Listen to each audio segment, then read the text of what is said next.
Hi friends, welcome to my channel. இன்னைக்கு நான் ரவா உப்புமா பண்ண போறேன். அதுக்காக வெள்ளை ரவை 1 கப் எடுத்துர்க்கேன். அப்புறம் அதுக்கு தேவையானது ஒரு கைப்பிடி பெரிய வெங்காயம், தக்காளி 1, கடலை பருப்பு, உளுந்து பருப்பு, கொத்தமல்லி தழை, கறிவேப்பிலை, கொஞ்சம் கடுகு தாளிக்கிறதுக்கு, இஞ்சி பூண்டு பேஸ்ட் கொஞ்சம் எடுத்துர்க்கேன். தேவையான அளவு உப்பு.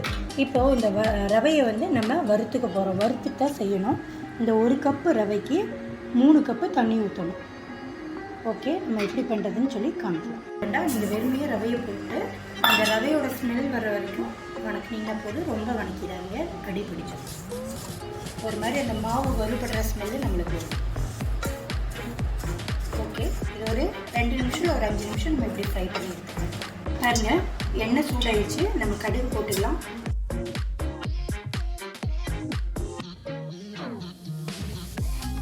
கூட கடலைப்பருப்பு போட்டுக்கலாம், உளுந்து பருப்பு போட்டுக்கலாம். இது கொஞ்சம் செவந்தது நம்ம வெங்காயம் போட்டு தாளிக்கணும்.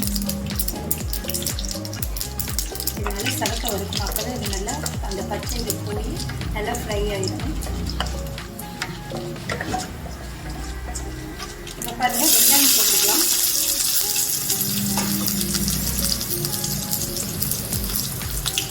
இஞ்சி பூண்டு பேஸ்ட் போட்டுக்கலாம். இது நல்லா தாளிச்சிடணும்.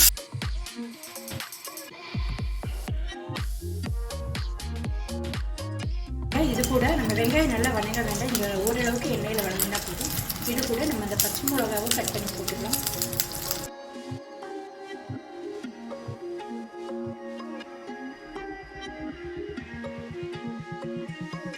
தக்காளி போட்டுக்கலாம்.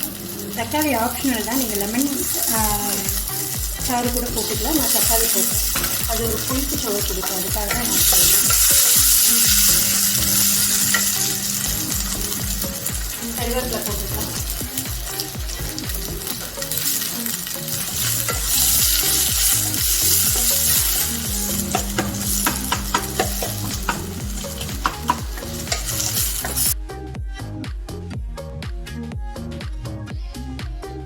உப்பு போட்டுக்கலாம்.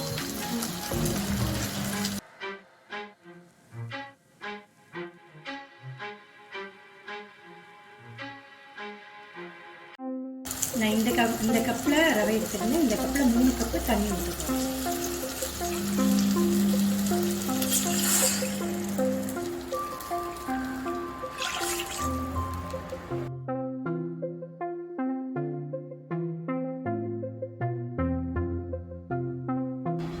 நல்லா கொதிச்சு வரும்போது நம்ம ரவையை சேர்த்துக்கலாம்.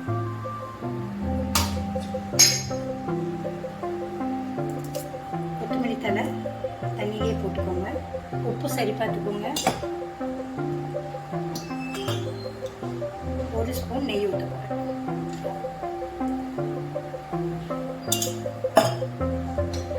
இது நல்லா கொதிச்சு வரும்போது நம்ம ரவையை சேர்த்து இறக்கிடும். நல்லா தண்ணி நல்லா குடகுடான்னு கொதிக்குது. இந்த ஸ்டேஜில் நம்ம ஃப்ரை பண்ணி வச்சுருக்க ரவையை சேர்த்து நல்லா கிளறி விடுங்க. கை விடாமல் கிண்டிகிட்டே இருங்க. உப்புமா ரெடி ஆகிடும்.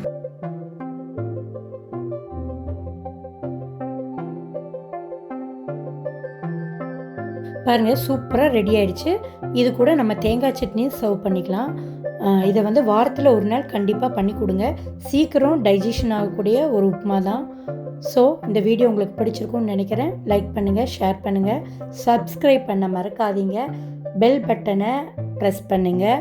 மறுபடியும் சூப்பரான ரெசிபியோடு உங்களை மீட் பண்ணுறேன். Until then it's bye from perfect camps. நன்றி, வணக்கம்.